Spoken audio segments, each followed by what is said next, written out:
ആ സ്ഥലങ്ങളിലെ മുഴുവൻ മണത്തരികളും പാതാളം വരെ ഉസ്താദിന് വേണ്ടി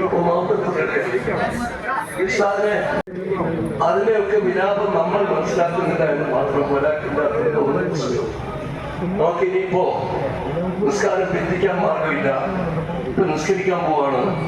ബഹുമാനീയരായ ഉസ്താദിന്റെ ശിഷ്യഗണങ്ങളിൽ പ്രമുഖന്മാരിൽ ഒരാളായ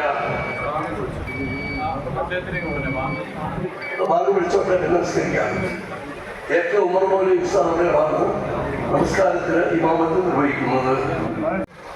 സമ്മർദ്ദരായ നേതാക്കൾ, വർക്കിംഗ് കമ്മിറ്റി അംഗങ്ങൾ, സെൻട്രൽ കൗൺസിൽ അംഗങ്ങൾ, ജമിയത്തുൽമാരുടെ പോഷക പ്രസ്ഥാനങ്ങളായ വിദ്യാഭ്യാസ ബോർഡ്, ലജനത്തുൽ മാലിമീൻ, ജമാഅത്ത് ഫെഡറേഷൻ, യുവജന ഫെഡറേഷൻ, വിദ്യാർത്ഥി ഫെഡറേഷൻ, ഉസ്താദിന്റെ ശിഷ്യഗണങ്ങളുടെ സംഘടനയായ മൻഹാനീസ് അസോസിയേഷൻ, അതോടൊപ്പം തന്നെ ഗൾഫ് കൺട്രീസിന്റെ പിന്നെ ഈ വലിയൊരു സമൂഹം, ഈ സമൂഹത്തെ ഒക്കെ സാക്ഷ്യപ്പെടുത്തിക്കൊണ്ട് നമുക്ക് ഒരു ഇത്തിബാർ, ഒരു അനുധാവനമുണ്ട്.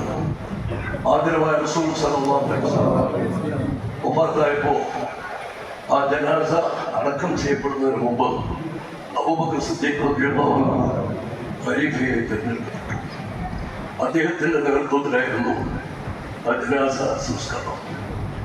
നമ്മൾ അത് അനുകരിച്ച് ആദരണീയനായ വടകര ഉസ്താദ് വി എം മൂസ മൗലവി ഉസ്താദ് റഹ്മത്തുള്ളാഹി അലൈഹി വഫാത്തായപ്പോൾ ആ ജനാസയുടെ മുമ്പിൽ വെച്ച് തന്നെ ഉസ്താദിന്റെ ജനാസയെ സാക്ഷ്യപ്പെടുത്തി ആദരണീയനായ ചേരക്കുളം ഉസ്താദ് അബുൽ ബുസ്റ കെ.എം. മുഹമ്മദ് അബുൽ ബുസ്റ ശബ്ദം കേട്ടിട്ട് പറയാൻ അദ്ദേഹം ഒരു വാക്ക് കണ്ടു